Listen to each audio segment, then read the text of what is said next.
Chinelo see it? Yes. Can see. Okay, We can see. perfect. Yeah. So, with your permission, I can go ahead. Please go ahead. Okay, perfect. So, this afternoon, I'm going to be talking about exploring opportunities in the humanitarian sector. And also because our context is Germany, I will be talking a little more about Germany and also the localized aspect of humanitarian work, which is more like social work, and how you can get into the system. So, at any point you have questions, whether you are a student or someone wanting to transition into the sector, or if you are already in the sector trying to navigate your way around and grow in your career, feel free to drop your questions. If you have a nonprofit and you want to share more about that, or you want to look out for opportunities in terms of partnerships or seeking fundings, do not hesitate to drop your questions. So, first, I would like to introduce myself. I am from Nigeria and I currently work at a nonprofit called People in Need. People in Need is an international nonprofit organization based in Czech Republic. Well, currently I am deployed to support the Ukrainian missions of the organization as the project reporting coordinator. So yes, right now I am speaking from Kiev, Ukraine. I'm also a disability inclusion activist. Just like Chinelu said, I also have an advocacy organization that champions the rights to education of children with special needs. I'm active on all social media platforms. Feel free to look for me and follow. Yeah, so first I'll just go straight into what humanitarian assistance mean. And I got this picture from UNHCR because this photo actually depicts what the humanitarian context is. As you can see in the photo, you have tents, you have people who probably are internally displaced or refugees in other countries. And I would like you to like reflect a bit into situations that require humanitarian assistance, first of all. So I got the definition, and also in the definition, as you can see in the screen, I have underlined specific, very important points that I would like to share. So humanitarian assistance is intended to save lives, first, alleviate suffering, and maintain human dignity during and after man made crises or disasters caused by natural disasters or war. So, the humanitarian work is more relevant in areas where there are crises. Like I told you, I'm in Ukraine because there is an ongoing war in Ukraine, and there is need to support marginalized people, to support civilians majorly, you know, and there are certain humanitarian principles we work with, which I will not be sharing that with you right now. So humanitarian work also entails preparedness to build resilience of people for when such situations occur. So for those who are already in the field, just to also highlight that my focus is on humanitarian assistance, which is different from development assistance, because for humanitarian assistance, it's more like response to emergency, response to like conflict, response to, a sudden outbreak. Like a few weeks ago, we learned that there was flood in Pakistan, and also a few weeks ago there was flood in Nigeria, and like these are urgent situations that require response. Okay, so humanitarians are deployed in these regions to provide assistance. Okay, so I'll go further now. I also got this photo to show you the clusters in the humanitarian sector. And this is more like the clusters as it's designed in the UN system, which every other humanitarian organization follows through. So I'll start with the top, health. So health is like one of the key sectors because if you would agree with me, when there is an emergency, when I say emergency, I mean either conflict or disaster, it impacts on health systems. It also impacts on people who probably are in the hospitals, those who require like medical attention and all of that. For example, in a war situation where there's like shelling, bombings, and all of that, there are lots of people who probably would have injuries and stuff. There are also some public health emergencies. For example, when we had Ebola outbreak, that was a humanitarian emergency and it requires certain kind of health related interventions. There are also communities where there is like famine or massive hunger because of drought or um, several other situations, and we require like health related emergencies. Okay, so logistics is also like a very huge area, and we have lots of organizations that are focused on logistics or mainstream logistics into their programming. For example, in a situation where there is war again, okay, the supply chain is normally broken, and then you have people in urgent need for ready to eat meals, and some of them would require like certain kind of supplies and stuff because maybe the stores or supermarkets are shut down because of this issue. Also in a flood situation or in situation where there's like hurricane and people have to be moved from one place to another place, most of them do not have access to markets, and so logistics intervention actually more like provide supply chain. Okay, a close example is also Ukraine. When the war started, I'm sure some of you eventually heard, okay, we have the humanitarian corridors now open. That means logistics intervention will begin to work. Okay, and even though this chart actually has names of UN organizations that provide this, that is not the focus. The focus is more like the top level, the name of the sectors. So we have nutrition. There are also nutrition projects, so even in different kinds of situation, it may not be war, it may not be disaster, it could even just be like a kind of food security issue. Nutrition intervention is really very important, because for some regions they may not have access to specific kind of food or meals to have balanced diets. So nutrition intervention is more like ensuring that there's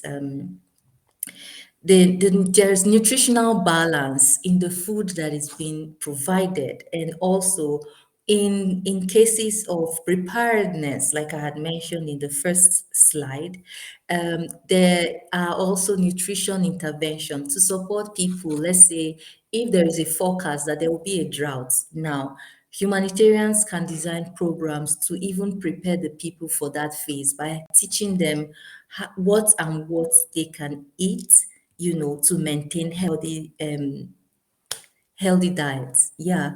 And then we have protection. Protection is broad, but the easiest way to think about protection is to imagine a refugee situation.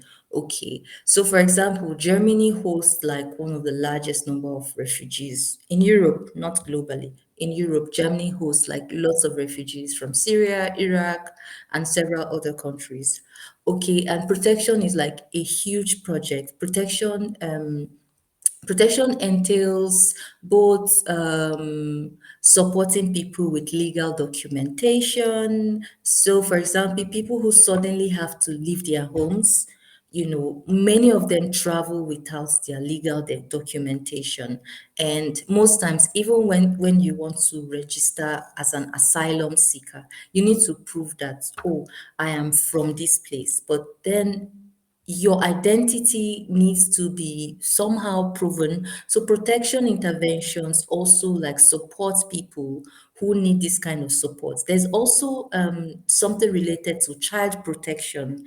There's also gender-based violence and stuff like that, because in in projects that's maybe a project that has to do with camp coordination or setting up of camps, you see that lots of people are put together to live in the same place, and there are lots of protection issues that may come out. So protection also has to do with gender-based segregation, to make sure that people of different genders, are not abused and stuff like that. So like protection is broad, but just to point it out to you that protection is also an intervention.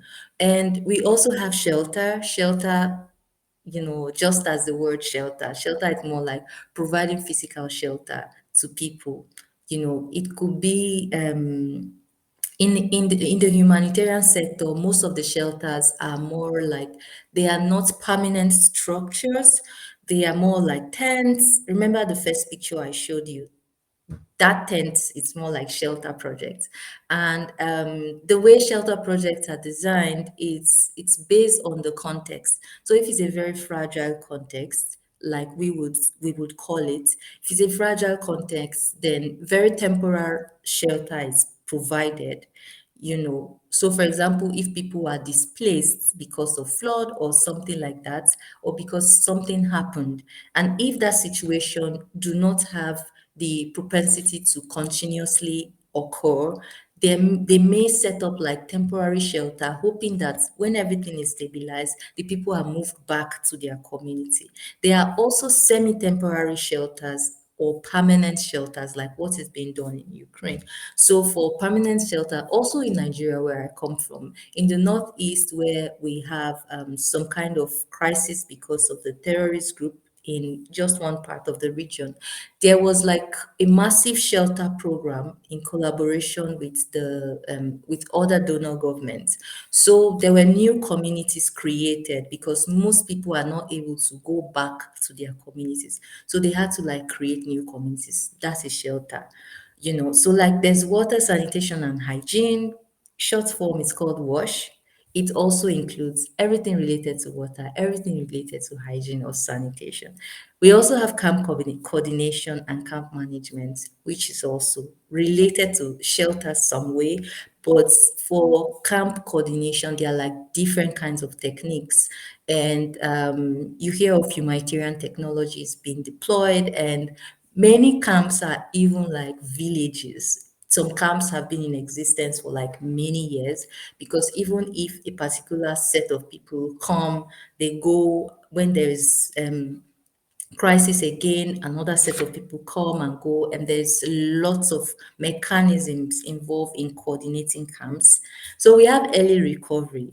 And yeah, so early recovery is more like supporting people to recover and transitioning them back to their normal life, which many times may not be completely possible. But early recovery is really like preparedness. So if, for example, there was war, and now there is like a peace agreement and everybody is fine, I'm restricting myself from sharing specific example because conflict situations are very dynamic. So if you can imagine a conflict situation which happened before and now everybody is fine, humanitarians can begin early recovery interventions to help people settle back. Now we have education. We can have education in emergencies, or education projects to support people continue to learn, especially children. And emergency telecommunications. Many times when there is conflict or natural disaster, it breaks telecommunication. So there's more like an intervention designed for this. And there is food security. Food security is just about providing food, supporting to boost the agricultural sector so that people can have what to eat. The reason why I'm taking this time to explain these sectors or clusters, you know, it's just for you to begin to imagine yourself, because I may get questioned like, okay, what if I am a medical doctor? Or what if I'm a nurse? Or what if I studied nutrition in school? What if I'm a lawyer? If you are a lawyer, you can already start looking at protection. If you are a nutritionist, you can already start thinking about nutrition. If you are a medical practitioner, you can already start thinking of health. If you are in agric or something, you can already start thinking about food security or camp coordination and camp management.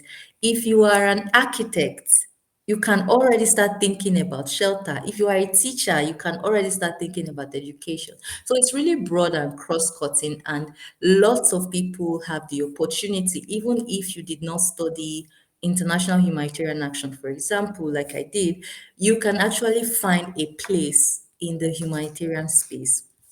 So these are like portfolios broken down again to like paint a clearer picture about how the mechanisms work. So within each of the programs or the sectors that I showed you in my previous slide, okay, you have all of these portfolios. First, you have like programs implementation. So programs implementation team are more or less people who are on the grounds.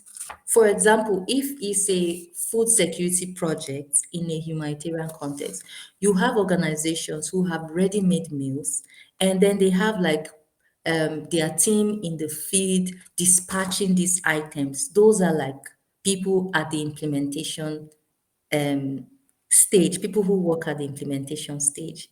Okay, you also have like people who are program managers, who oversee these workflows to make sure that, okay, this number of items are going to be sent here and stuff like that. Okay, so all of the programmatic things fall within the program's implementation portfolio. We also have cluster specialists. Like I said, you may not be like a program manager per se. You may be a teacher, or you may be a curriculum specialist.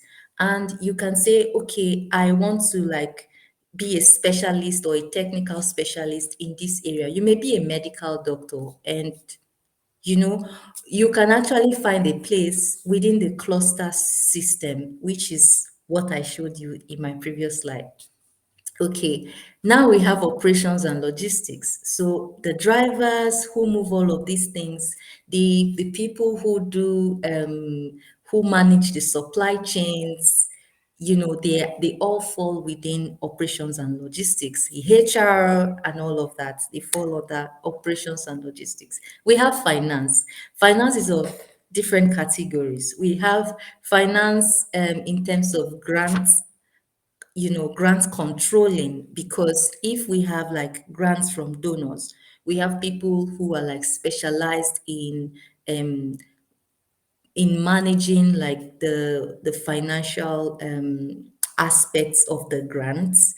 We also have finance in terms of programs implementation, which is more like people who understand how to prepare budgets for specific projects.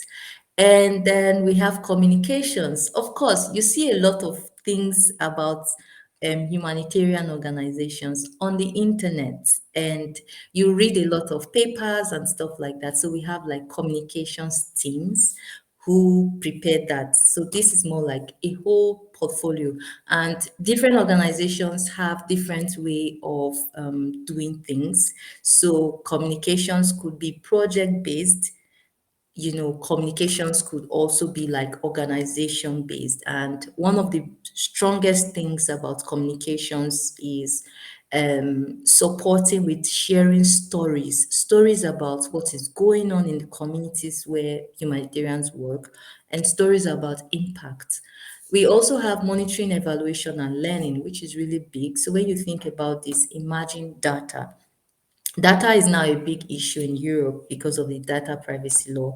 And the MIL, which is short for MIL, portfolio, has to do more with counting of numbers, making sure that numbers that you promised the donor, is eventually reached, counting to see how many people benefited, what kind of impact this has in the lives of the people who benefited, and all of that. So if you are a data scientist or a data analyst, this could be something really interesting for you. Yeah, so I'll go further to branch a bit into social work. Social work is not the same as humanitarian assistance, but there are like some similarities. So, a social worker is a trained professional who helps individuals and families improve their quality of life by ensuring access to basic needs such as food, shelter, and safety. Social workers work with defined case management systems. So, for those who live in Germany, for every one of us, we have a social worker assigned to us. So, if you have an issue, Germany has like a filing system. There are specific people who will be assigned to your case. Most of them are case managers.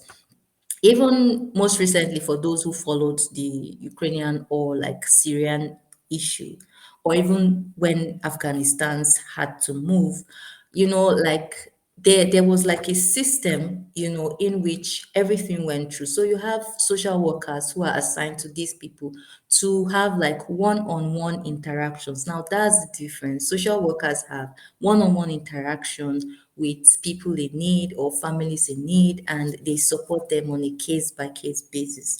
You also have, okay, I have a slide that has more like specialization in social work. Social work is a big practice. In fact, for many countries, there are like licenses you need to get to be a social worker.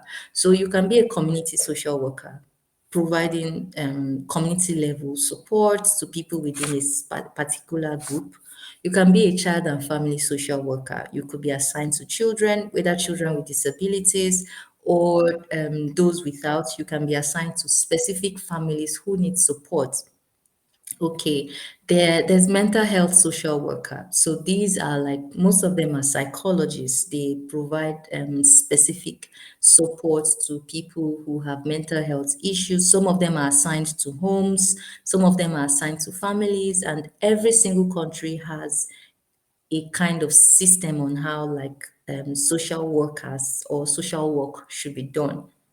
In UK, there's something so big about the social care system, and like lots of people are now leveraging on that. People who are passionate about healthcare and stuff. So these are like social workers because you are assigned to specific people or you are assigned to manage specific cases. And we also have the gerontological social worker. These are like social workers who are assigned to the elderly. Okay. And we have school social workers. These are social workers assigned to schools. Okay.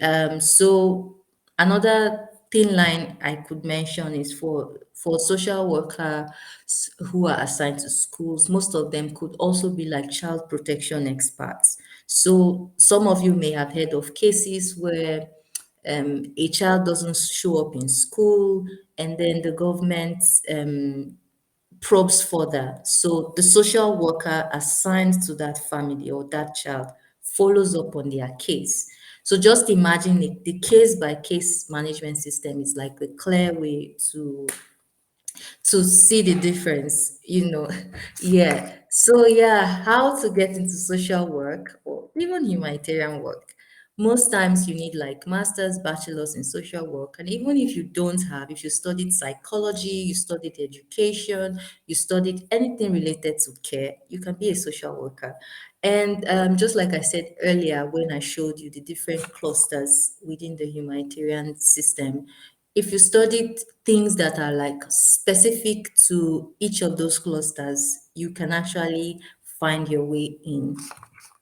Now, I got this picture. It's like typical of the day in the life of a social worker. So most of them start their day by assessing client situation to determine their needs and develop goals for them. And the salary scale, well, depends on the level. Some are like juniors, some are like seniors, but like this is more like a median salary scale, $50,000 for a year. Most of the social worker also refer correct treatments to clients, and if the clients actually need additional support, they understand how the system works and they are able to refer the clients that they work with to other support services. You know, the social workers are actively involved in training as needed in order to meet all certification standards. Like I said, every country has like their requirements to be a social worker. And for some countries, you need to have certification. There are also like bodies for social, like association of social work, stuff like that. So if you're really interested, please do further research and see. Yeah, but then most importantly, social workers have a strong desire to help others. The same with humanitarians, because you need to be passionate about people. You need to be very interested in supporting people who are vulnerable. So my next is more like places where you can work in humanitarian assistance. So these are like organizations that are also operational in Germany, but they are like lots, thousands of humanitarian organizations supporting people across different parts of the world, in the Middle East, in Africa, Europe, wherever it is. So for Germany, there are organizations such as with Hungerhilfe, German Red Cross, or ICRC. ICRC is the international body. And there's also Caritas Germany, or the Caritas International. There's also United Nations organizations. There are lots of them also operational. There's CARE International, there's ACTED, there's MSF. MSF is called Medicine Sans Francis. It's a French medical non-profit, and they are in different countries. So you also need to have this in mind, that if you want to go into humanitarian assistance, you need to be prepared to be in these regions. So you can either be in the region or you can support from abroad. For example, if you work with either of these German organizations, you may have your seat in Germany, but you will be actively involved in the work in the ground, either remotely or physically. So for social work, these are also some organizations I found. Diakony is in Deutschland, German Caritas Association is in Deutschland, and then Arbeiter Wohlfahrt Bundesverband, AFAO. I think you may have seen their signage or somewhere. They are all over in different cities in Germany. There's also social welfare service, social arms. Every one of us have actually accessed their services. They have lots of opportunities in their websites. And if you want to work with them or volunteer with them, feel free to reach out to them.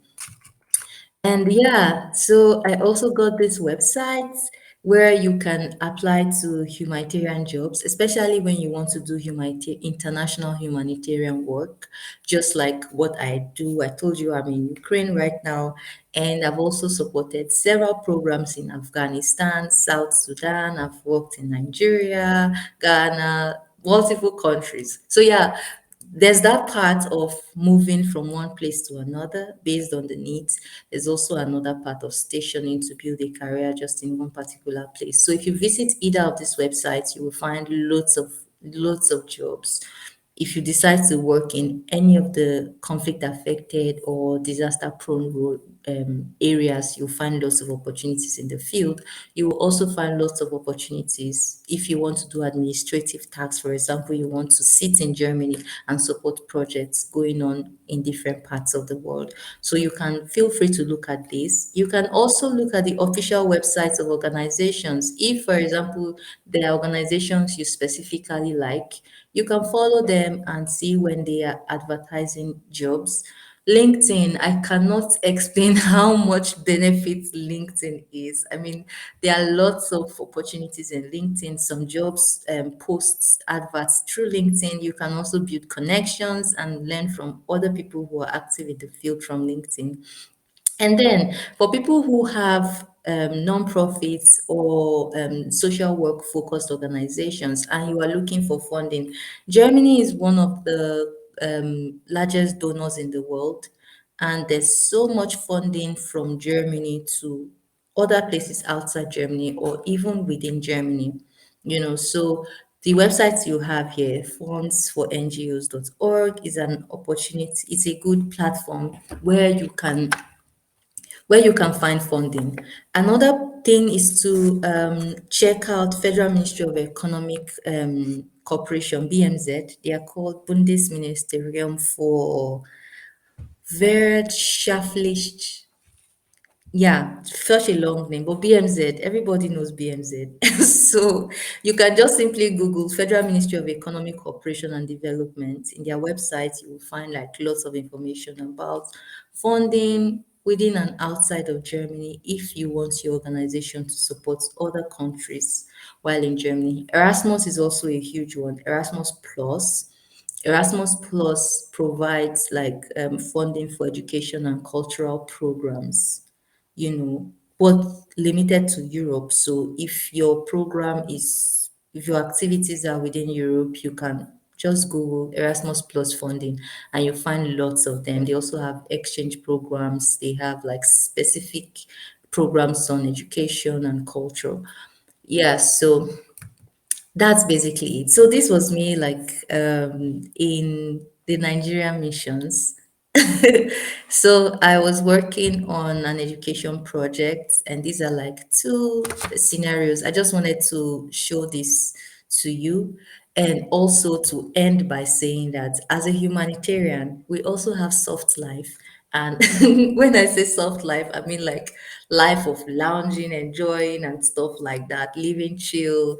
But then we also are active in the field. So I've been to the field. I love to engage with the beneficiaries that we support, people who are affected by different situations. I love to engage them directly and not just sit at the office and provide reports.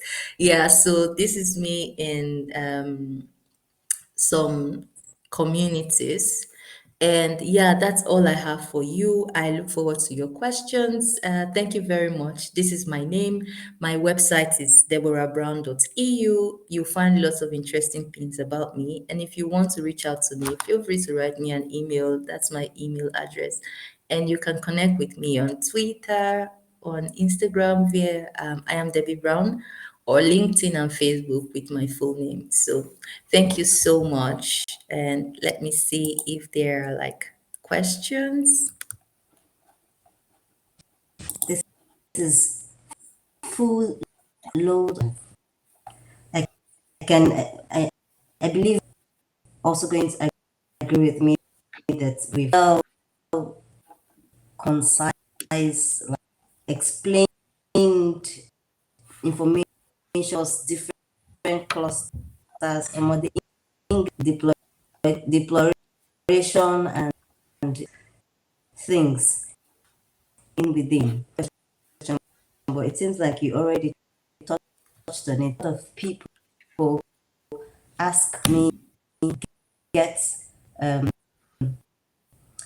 these organizations, they are still trying to learn to work either international and you mentioned here that they still work as a remote for most of these organizations.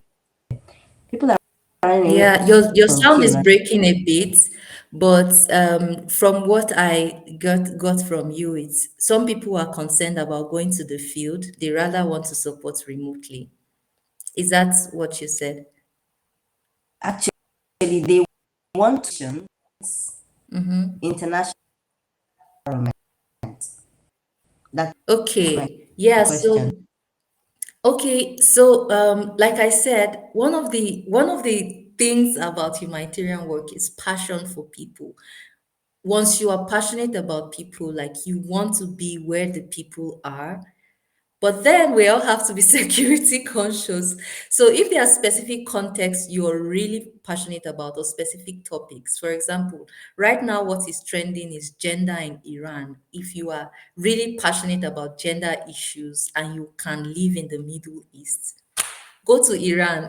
There are lots of jobs right now. If you are passionate about human rights issues and stuff like that, there are lots of countries, with those kinds of issues. And I mean, from the website I shared, they are like hundreds of jobs advertised every day, and it's really easier to get jobs in the field than to get more like at the so-called HQ level, like you want to sit in Germany and stuff. But if you want to have first-hand experience in the field, visit those websites, Relief Web and the likes. There are lots of job opportunities, and you can apply. Yeah. So someone I said, hope that answers the question. oh yes, it answers the question. It's okay now. Can you hear me? Yes, I can hear you. So we have some. I have a bachelor's in international back home. I moved to Luxembourg, and I want to work in the humanity or how to go about it. So Okay, international relations, it's really very good study program. But then again, like I said, like um it depends on what you want to do. So with an international relations background, you can swiftly get into a diplomacy related or diplomacy focused organization.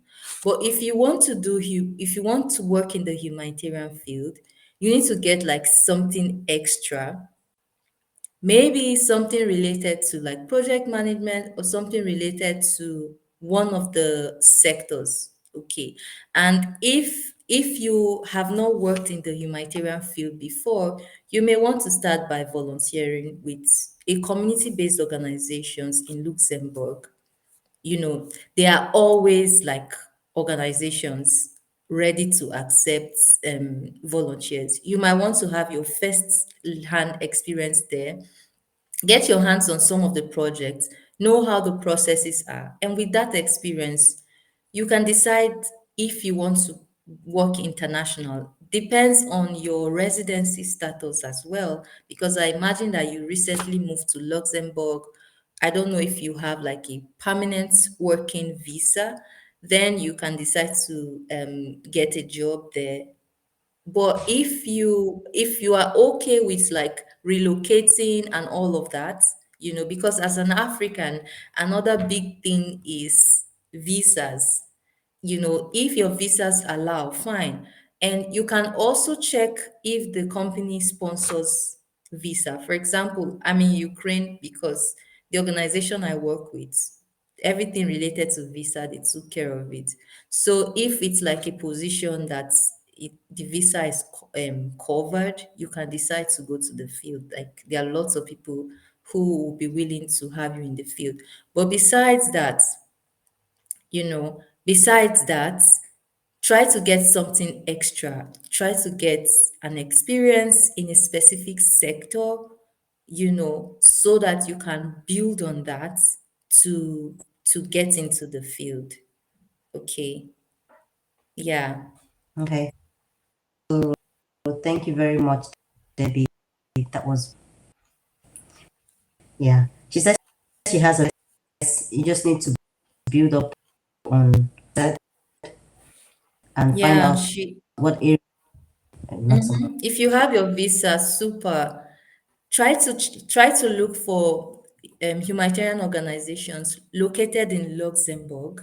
Start from there, and then like get your hands on things. But apart from your bachelor's, do you have skills, for example, in communications? Um, do you have experience in any of the cluster objectives that humanitarian organizations work in? If you do, then you can go ahead. But if you don't, start from Luxembourg to build the experience, and then you can apply to other places. Building the experience also in volunteering to get Exactly. For me, I volunteered a lot. Even if very I had like work experience from Africa, when I relocated to Europe, I started by volunteering. I took working student roles, internships, because they are like different mechanisms. The work you do in the field may be a bit different from the work you do like at HQ level in the office. So it's really good to volunteer, and they are always happy to receive volunteers though. Yeah. It's definitely true. Because I here in Germany that are actually looking forward. So, but I believe some people might be get paid. First, get the skill, get an opportunity to work with a company, or talking to them and telling them these skills you have a volunteering, and it will actually shoot up. They're going to pay you because you have added on looking for hands on this that they Yeah, need. that's true. So So true. yeah, what would be your advice to or people looking out organizations? I know you already um organizations for experience so far as in tell somebody who is actively or still thinking about it, what would you tell them to go about it? For those thinking, I mean, you have to be convinced because it's a dangerous talk. Yeah, but I mean, if you feel like this is where your passion lies, I would say go for it. And even if there are lots of opportunities, there's still a lot of competition in the field. So you need to like constantly search for opportunities. And even when you get the opportunity, one thing that I was trained to always do is never feel superior over the people you are providing an intervention for, whether you are a social worker or you're an humanitarian professional. The people you provide intervention to are only in a situation. Some of them are like in a temporary situation. Some of them have lived large before before something just happened to them. So never feel like more superior than anyone, but then it's actually a job that is fulfilling, and you naturally feel like you are contributing to humanity because you see the results of every single hour you spent trying to work on projects. So yeah. Oh, I don't know if this, but someone asked uh, how it from Germany to Luxembourg.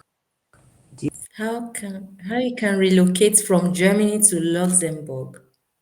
I'm not Mhm. sure. I'm not an immigration expert. Well, I'm so I think sorry. you have this information. Will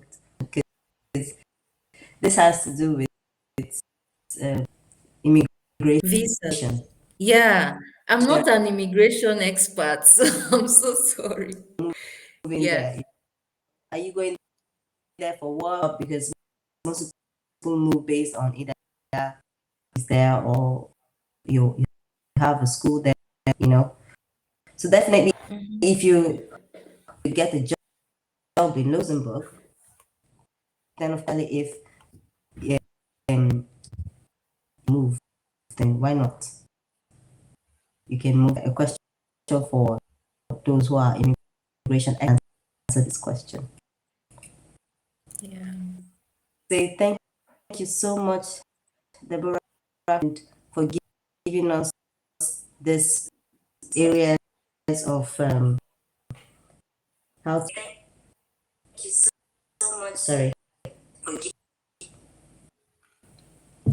and I would like to say we've come to the end of today's career. We're talking about exploring opportunities in it, and Deborah has given us a very um, process and grants and things like this. Do you have a last word before we say bye bye? Last words. Last words. Okay, so I mean, my last word would be like for those who will even come to look at this later, and you really want to go for anything, including humanitarian field or whatever it is. You never know unless you try, especially Africans. There are many roles that Africans feel like they do not qualify for. But then again, we forget to count how much experience we have built in the past. But I would just encourage everyone who is listening and everyone who will be watching later to um, keep chasing their dreams and keep pursuing it, keep applying to those big positions, even if they look like you may not qualify for it, but you never know if you qualify unless you apply, you know. Yeah. Thank you so much for that. To the end of today's edition of Career in the Next All session. right. Thank you so much, Nelo, for hosting me. Thank you all for joining in and for your participating in today's edition. And have a lovely weekend. All right, you too. Bye.